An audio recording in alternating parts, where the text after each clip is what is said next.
बहारों फूल बरसाओ, मेरा महबूब आया है, मेरा महबूब आया है। ऐ जी मेरा यार, मेरा बेली, मेरा भतीजा चन्न। ते अज जनाब इन्हें की है बिला वजह स्कूलों छुट्टी। इनू मिलिया जी स्कूलों बाबा कम, ते इन्हें जनाब पा लिया बहाना, ते अज चढ़ गया जनाब साडे हथे। अच्छा ते कहंदा जनाब सबक नहीं याद किया, ते असीं क्या स्कूलों पैनी है पिंज, ते अज कर ली छुट्टी। टेस्ट नहीं बनाया, टेस्ट नहीं बनाया। ते असीं कहने जनाब भाएं जो मर्जी हो सको, जिस दिन नहीं आंदा उस दिन स्कूल जाओ, ताकि तुहानू अपनी कदर दा, तलीम दी कदर दा जिहड़ा ना वो पता चल सके। ते इहनू समझाया ते ने कहा जी चाचू जी अगों जिहड़ा ना इंज ही होएगा, अगों छुट्टी नहीं करांगे भाएं जो मर्जी होइए। ठीक है जी, ठीक है इंशाअल्लाह। ते असीं जनाब आए आ बाग दे विच, ते बाग जनाब बड़ा खूबसूरत है। ते चलने आ उस तरफ, दोस्त चारन डे ने बकरियां, ते उन्हां दे नाल करने आ जी गलबात। ते मौसम की सूरत हाल है कि हवा ठंडी ठंडी चलन दी, धुप लगी है, बारिश बुरिश बिल्कुल कोई नहीं। राती जिहड़ी है ना बारिश वो बड़ी हुई है, ते इस वेले मौसम बड़ा सुहाना है। वाह क्या एक्टिंग कर रहा है, वाह क्या एक्टिंग। बाहर पैलियां दे विच जनाब आन डिया मजा। ते इस तरह जनाब मेरे हमसाए अमजद भाई साहब इन्हां ने जी कीती अज छुट्टी, ते छुट्टी करन तो बाद जनाब ए भी बाग दे विच जनाब लैके आए ने अपने जानवर, ते करन डे ने मौज मस्ती, जिंदगी नू करन डे ने इंजॉय। अमजद भाई की हाल है, ठीक हो? ते अज क्यों छुट्टी कीती है?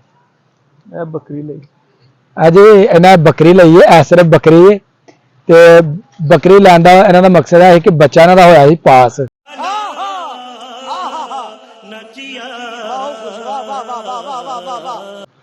ते उन्हां कहा सी कि मैनू लैके दवो साइकिल, ते इन्हां ने जनाब उन्होंने कहा कि बेटा तू छोटा में साइकिल लैके दी, डिग जाएगा, सट लवा लेगा, ते साडे बारे दे विच नहीं, ते तेनों कोई सूट साट असीं लै दिंदे आ।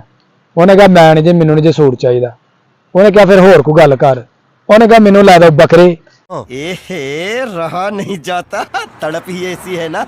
नहीं सुके सुके सुके। ते इन्हां जनाब अपने बच्चे नू लैके दे दी वो बकरी।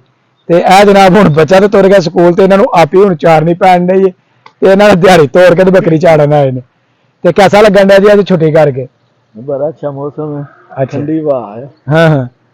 ते और जिन्हों बकरी लैके दी उन्होंने कहना ही आके चार इनू। नहीं वो तो स्कूले गया, वो तो हुण छुट्टी हो फिर होंदा पिछले टाइम। ते उन्हें देर भाएं बकरी उंज बेचारी अपना गश खाइए। चलो जी, शंडा पा देगा। आ बंडा शंडा कहते हैं जी पा लीदा। चलो जी हुण चलने असीं बाग दी दूसरी तरफ, ते वेखने उधर की सूरत हाल है, तुहानूं उधर जाके दिखाने हैं। चन्न जी हाँ जी प्यारे, बाग दे विच बूटी ते बड़ी होई है, हाँ जी ते बूटी दे नाल नाल विच ना कंडे भी बड़े ने, ते ओही ना जनाब कंडे छंडे जिहड़े ने ना साडे पैरां नूं लग जाण। चन्न बाग नूं फल ते नहीं ओहो जिहा पिया हजे, की ख्याल है? नहीं नजर तो कोई नहीं, उनका कुछ थोड़ा सा बहा है। नहीं वैसे छोटे छोटे जिहड़े ने ना फुल पैने शुरू हो गए ने, ते उम्मीद है कि इंशाअल्लाह इनू एका जरा गर्मियां दा फल है ना वो तगड़ा लगेगा। छोटे छोटे जिहड़े ने ना नाल अमरूद लगने शुरू हो गए ने। चन्न इस बाग दे अमरूद खादे ने? पता नहीं लाई दे हो खाने में, हाँ नहीं पता है रोड ही खाने बड़ा मजने नहीं, वैसे कभी मुल नहीं लै खादे। खाते नहीं। ऐ जी इनू फुल जिहड़े ने वो लगने शुरू हो गए ने, तो उम्मीद है इंशाअल्लाह इनू फल भी जिहड़ा ना वो भी इंशाअल्लाह अच्छा लगेगा अगर इहदी सांभ कीती गई ते। मस्त जोक मारा रे, ये हंस रे हलकट हंस। अगर जिन्नी देर तक सांभ ना की जाए उन्नी देर तक फल भी जिहड़ा ना सही नहीं लगता। की ख्याल है चन्न जी? हाँ जी बहुत अच्छा। ते चन्न जी होर तुहाड़ी अजकल की मसरूफियत चलन रही है? साडी मसरूफियत पुत्तर है कि जिहड़े साडे वेखण वाले ने उन्हां नूं जनाब ब्लॉग बना बना के बहाई दे ने, चंगे होण या मंदे होण जिहो जिहे भी होण जनाब, ते असीं अपना अपडेट करदे रहंदे अपनी मसरूफियत तो कि जी साडी मसरूफियत है। चन्न इत्थे तो बड़ियां नकल है जनाब, ਪੀਲਕਾਂ ਲੱਗੀਆਂ ਨੇ ਵੇ ਠੀਕ ਹੋ ਗਿਆ ਪੀਲਕਾਂ ਦਾ ਹਾਂ ਇਹ ਜਿਗਰ ਵਾਸਤੇ ਬੜੀ ਚੰਗੀ ਹੁੰਦੀ ਹੈ, ਠੰਡੀ ਹੁੰਦੀ ਹੈ। ਮੇਰੀ ਅੰਮੀ ਫਿਰ ਇਹੀ ਕਹਿੰਦੀ ਹੈ ਆ ਤੇ ਲੈ ਕੇ ਜਾ ਆਪਣੀ ਅੰਮੀ ਵਾਸਤੇ, ਚੰਗੀਆਂ ਨੇ ਇਹ ਜਿਗਰ ਨੂੰ ਜਿਹੜਾ ਨਾ ਜਿਗਰ ਦੀ ਗਰਮੀ ਨੂੰ ਫੈਟੀ ਲੀਵਰ ਨੂੰ ਬੜੀਆਂ ਬਿਹਤਰ ਕਰਦੀਆਂ ਨੇ ਤੇ ਆ ਲੈ ਜਾ ਕਰ ਘਰ ਰੋਜ਼ਾਨਾ। ਬਾਗ ਜੀ ਬੜਾ ਖੂਬਸੂਰਤ ਹੈ, ਖਾਮੋਸ਼ ਪਿੰਡ ਦੀ ਜ਼ਿੰਦਗੀ ਤੇ ਖਾਮੋਸ਼ ਜਨਾਬ ਸਾਡੇ ਨਾਲ ਸਭ ਸੂਰਤ ਹਾਲ ਬਾਹਰ ਦੀਆਂ ਤੇ ਗੰਦਮ ਦੀ ਫਸਲ ਜਿਹੜੀ ਹੈ ਨਾ ਉਹ ਤਕਰੀਬਨ ਸਾਰੇ ਜਿਹੜੀ ਉਹ ਵੱਢ ਲਈ ਹੈ ਤੇ ਹੁਣ ਅੱਗੋਂ ਨਵੀਂ ਫਸਲ ਦੀ ਜਿਹੜੀ ਹੈ ਨਾ ਉਹ ਕੀਤੀ ਜਾਣੀ ਹੈ ਤਿਆਰੀ ਤੇ ਨਵੀਂ ਫਸਲ ਜਿਹੜੀ ਅੱਗੋਂ ਲੱਗਣੀ ਹੈ ਉਹ 2 ਮਹੀਨੇ ਬਾਅਦ ਹੀ ਲੱਗਣੀ ਹੈ। ਚਾਵਲ ਦੀ ਫਸਲ ਉਸ ਤੋਂ ਪਹਿਲਾਂ ਜ਼ਮੀਂਦਾਰ ਜਿਹੜਾ ਨਾ ਕੋਈ ਜਾਨਵਰਾਂ ਵਾਸਤੇ ਚਾਰਾ ਵਗੈਰਾ ਉਹ ਲਗਾਉਣ ਦੇ ਤਾਂ ਕਿ ਜਾਨਵਰਾਂ ਦਾ ਚਾਰਾ ਵੀ ਜਿਹੜਾ ਨਾ ਉਹ ਵੀ ਨਾਲੋਂ ਨਾਲ ਚੱਲਦਾ ਰਹੇ। ਚੰਦ ਜੀ ਆਓ ਚੱਲੀਏ ਹੁਣ।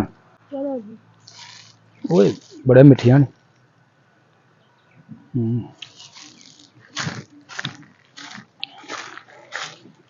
ਲਓ ਜੀ ਇਹਦੇ ਨਾਲ ਹੀ ਸਾਡੀ ਅੱਜ ਦੀ ਵੀਡੀਓ ਜਿਹੜੀ ਹੈ ਨਾ ਉਹ ਹੋ ਗਈ ਹੈ ਮੁਕੰਮਲ।